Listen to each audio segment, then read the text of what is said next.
본문은 에스라와 함께 출바벨론하는 사람들의 이야기입니다. 에스라는 자신과 함께한 사람들을 기록합니다.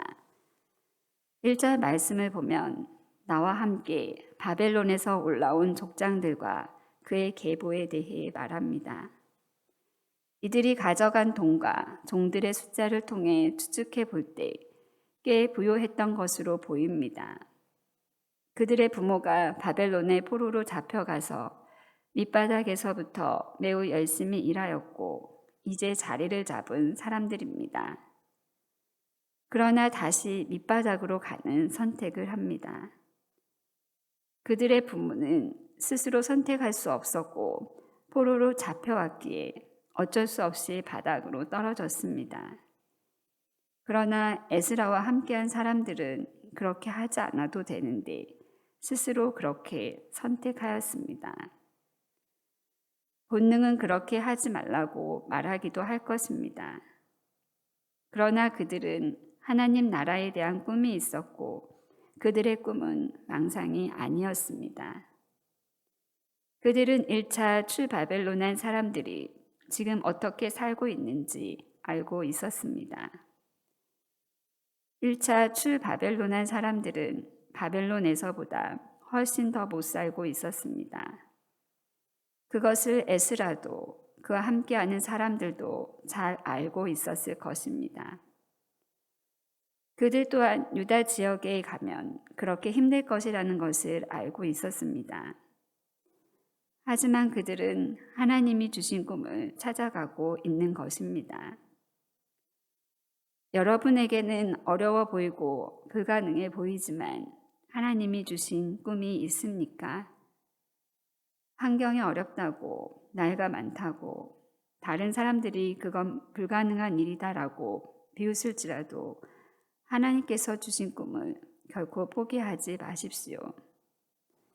요셉은 하나님이 주신 꿈을 붙들고 어렵고 힘든 시절을 이겨냈고 마침내 애굽의 총리가 되어 그 꿈이 현실이 되었습니다. 또한 1절에서 바벨론에서 올라온이라 말합니다. 바사 제국이 된 지 오래지만 에스라는 바벨론이라 말합니다.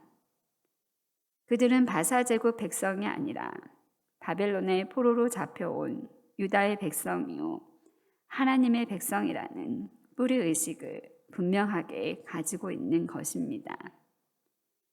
그러한 정신이 그들을 어려운 2차 출바벨론을 감행하게 만들었을 것입니다. 대전에 뿌리 공원이 있습니다. 전 가본 기억은 없는데 가면 성씨 조형물 136점이 웅장하게 서서 자신을 찾아오는 후손들을 맞는다고 합니다. 우리의 뿌리는 무엇일까요? 우리 육신의 뿌리는 각각 다르겠지만 우리의 영적인 뿌리는 하나님 한 분이시라고 생각합니다. 우리의 뿌리가 하나님이심을 늘 기억하며 살아가시기 바랍니다. 15절 말씀을 보면 에스라는 2차 출바벨론을 하기 위해 모인 무리를 계수하고 레위 자손이 한 사람도 없는지라라고 말합니다. 대제사장 자손도 있고 다른 사람들도 있는데 레위인만 한 명도 없었습니다. 에스라는 레위인이 없이 그대로 출발하지 않았습니다. 17절 말씀을 보면 가시뱵 지방으로 사람을 보냈다 말합니다.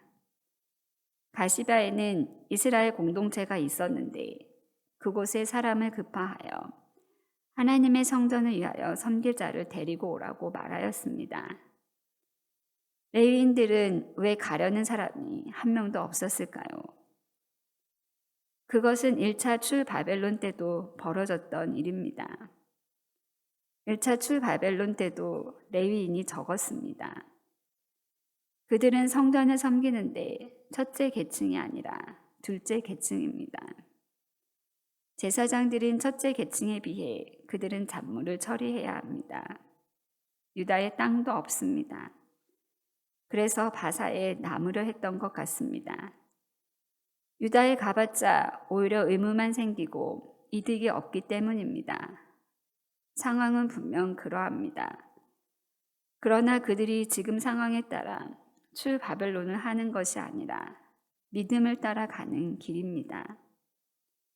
아마 에스라는 그것을 레위인들에게 다시 한번 강조하여 말하지 않았을까요? 18절 말씀해 보니까 기적 같은 일이 일어났습니다. 레위인들이 동참하기로 하였습니다. 결국 38명의 레위인이 동참하게 됩니다.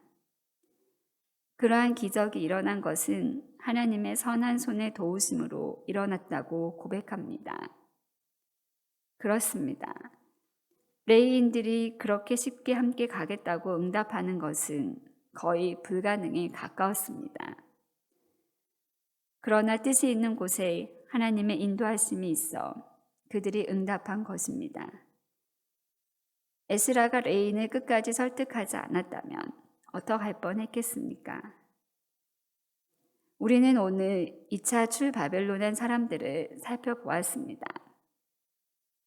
에스라를 비롯한 많은 사람들은 하나님 나라를 향한 꿈을 가지고 출바벨론하기 위해 모였습니다.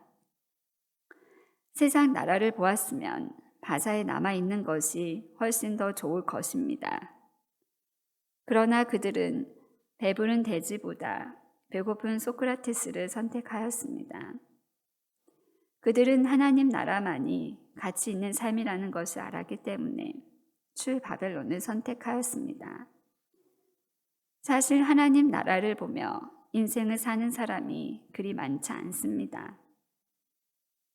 레위인들이 처음에는 한 명도 동참하지 않았지만 에스라는 하나님 나라를 향한 꿈을 같이 꿀 수 있도록 설득하였습니다. 그래서 결국 레위인들도 38명이나 동참하게 됩니다. 적은 숫자이지만 이후에 에스라의 운동에 매우 중요한 역할을 하였던 것으로 보입니다. 그들은 끝까지 세상 나라에 미련이 있었습니다. 그러나 에스라의 설득으로 하나님 나라를 바라보았고 위대한 삶을 남기게 됩니다. 오늘날 우리들도 세상 나라가 매우 강력합니다. 하나님 나라를 꿈꾸지 못하게 합니다. 그러나 에스라 일행처럼 하나님 나라를 꿈꾸었으면 합니다. 하나님 나라만이 우리의 꿈이고 희망입니다.